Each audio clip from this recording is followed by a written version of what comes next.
नमस्कार दोस्तों आज हम बात करने वाले हैं भारत पाकिस्तान सीमा से जुड़ी एक बहुत ही महत्वपूर्ण बात पर। और ये बात है एक बड़ी मिलिट्री हलचल को लेकर। दरअसल ऑपरेशन सिंदूर के बाद पाकिस्तान की सेना काफ़ी टेंशन में आ गई है और इसका सबसे बड़ा सबूत है एलओसी के पास पाकिस्तान का एंटी ड्रोन सिस्टम का तेजी से मजबूत होना। अब दोस्तों यहाँ पर हुआ क्या है ये जानना जरूरी है। दरअसल कुछ इंटेलिजेंस सूत्र हैं, उन्होंने खबर दी है कि पाकिस्तान को अब ये डर है कि भारत फ्यूचर में एक और तेज, सीमित और हाईटेक सैन्य ऑपरेशन कर सकता है, बिल्कुल ऑपरेशन सिंदूर की तरह। और आपने देखा होगा कि भारत ने कई बार बयान भी दिए ऑपरेशन सिंदूर 2.0 के। इसी डर के चलते दोस्तों पाकिस्तानी सेना एलओसी के फॉरवर्ड इलाकों में ड्रोन डिटेक्शन और जैमिंग सिस्टम को डिप्लॉय कर रही है। अब ये तैनाती दोस्तों काफ़ी बड़े लेवल पर हो रही है। बताया जा रहा है कि 35 से ज़्यादा specialized anti drone units 8 Pakistani army brigades के तहत एलओसी के बेहद करीब डिप्लॉय किए गए। खासतौर पर ये जो तैनाती देखी गई है वो रावलकोट, कोटी, बिम्बेर में देखी गई है। ये वही सेक्टर है जिन्हें भारत भी स्ट्रैटेजिक रूप से काफ़ी संवेदनशील मानता है। अब पाकिस्तान दोस्तों यहाँ घबराया क्यों है ये बात जानना जरूरी है। दरअसल ऑपरेशन सिंदूर के दौरान भारतीय सेना ने ड्रोन, सर्विलांस यूएवी और लॉइटरिंग मिनिशन का काफ़ी ज़बरदस्त इस्तेमाल किया। बिना बड़ी सेना मूवमेंट के कम टाइम में और सटीक और सीमित स्ट्राइक करके पाकिस्तानी सेना को बहुत भयंकर नुकसान पहुंचाया।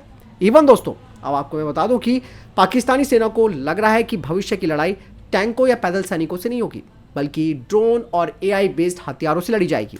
इवन दोस्तों पाकिस्तान की सबसे बड़ी टेंशन है ड्रोन स्वार्म, लॉइटरिंग मिनिशन और एलओसी का पहाड़ी इलाका, जहां डिफेंस करना पहले से काफ़ी मुश्किल है। पाकिस्तानी सेना मानती है कि इन कंडीशंस में उसकी जो मौजूदा क्षमताएं हैं वो काफ़ी सीमित हो जाती है। दूसरी तरफ आपको पता होगा कि पाकिस्तान की आर्थिक हालत काफ़ी ख़राब है। वहाँ इंटरनल कंडीशन की बात की जाए तो उनके खुद के अंदर गृह युद्ध की स्थिति बनी हुई है। हर चीज़ का जो दाम है वो ज़रूरत से ज़्यादा बढ़ा हुआ है। ऐसे में पाकिस्तान खुद अंदर से भी काफ़ी टेंशन में है। यानी कि यहाँ पर एक बात मैं आपको बता दूँ कि जो ऑपरेशन सिंदूर के बाद जो नुकसान हुआ था पाकिस्तान को, उसकी भरपाई तो वो अभी तक नहीं कर पाया, क्योंकि पैसा भी उसके लिए चाहिए। इसीलिए दोस्तों अब पाकिस्तान एक नई स्ट्रैटेजी पर काम कर रहा है। हालांकि दोस्तों इतने सब गफलत होने के बाद भी पाकिस्तान ने अपने मिलिट्री खर्चे कम नहीं किए। हथियार वो खरीद रहा है, वो भी फास्ट ट्रैक प्रोक्योरमेंट के माध्यम से। और आपको मैं बता दूं कि पिछले 2 से 3 महीनों में पाकिस्तान ने चाइना, तुर्की के साथ इमरजेंसी हथियारों की बड़ी डील की है और अब ये हथियार उसे मिलने वाले हैं। यहाँ पर पाकिस्तान ने दोस्तों अपनी मिलिट्री को काफ़ी अपग्रेड कर दिया। उसने नए कमांड एंड कंट्रोल व्हीकल्स लिए, 300 फतह रॉकेट्स की खरीद की है। इसके अलावा उसने अपनी स्ट्राइक क्षमता में इजाफा करने के लिए कुछ और नए हथियारों को जोड़ा है और साथ ही साथ वो अपने टैंकों को भी मजबूत कर रहा है। मतलब पाकिस्तान एक ज़बरदस्त आर्मर्ड फ्लीट तैयार कर रहा है। हालांकि आज के युद्ध में टैंक भी ड्रोन के सामने बिल्कुल अनसिक्योर हो गए हैं। सबसे बड़ी इमेज यहाँ पर यह बनती है कि ये सारी मूवमेंट दिखाती है कि ऑपरेशन सिंदूर ने पाकिस्तान के पूरी की पूरी जो मिलिट्री सोच है उसे बदल दिया है। अब उन्हें ये डर लग रहा है कि अगर फुल स्केल वॉर हो जाए तो फिर क्या होगा। इवन भारत भी नहीं चाहेगा कि इस तरीके से कटोरा पकड़े हुए देश के साथ फुल फ्लैज वार करना, जो कि अपना टाइम और अपना पैसा बर्बाद करने के बराबर भारत समझता है। लेकिन दोस्तों यहाँ पर भारत की जो तैयारी आपने देखी होगी पिछले कुछ महीनों में, drones, anti drone system, everything, सब कुछ भारत इस चीज़ को लेकर अपने आप का लेवल काफ़ी हाई कर चुका है।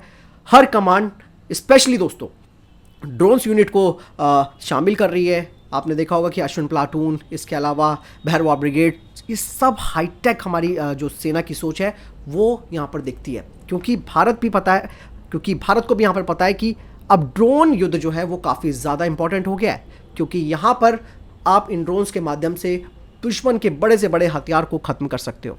इसीलिए पाकिस्तान को डर है कि भारत जो जंग लड़ेगा वो ड्रोन से लड़ेगा। ऐसे में वो अपने एंटी ड्रोन सिस्टम को डिप्लॉय कर रहा है। मतलब ये वो एंटी ड्रोन सिस्टम होते हैं जो किसी भी ड्रोन को पकड़ सकते हैं। लेकिन दोस्तों इतना भी आसान नहीं होता किसी भी ड्रोन को पकड़ पाना, क्योंकि आप जब मैसिव ड्रोन स्ट्राइक करते हो तो कई बार एंटी ड्रोन सिस्टम भी फेल हो जाता है उसे काउंटर करने के लिए।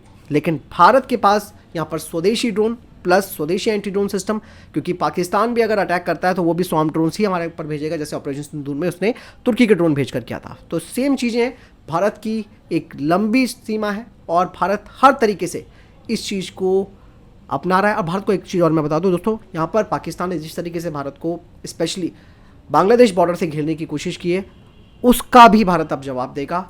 और डर इसीलिए पाकिस्तानियों के अंदर बैठा हुआ है कि भारत ने अगर एक बार हमला शुरू कर दिया तो फिर भारत को रोक पाना मुश्किल हो जाएगा।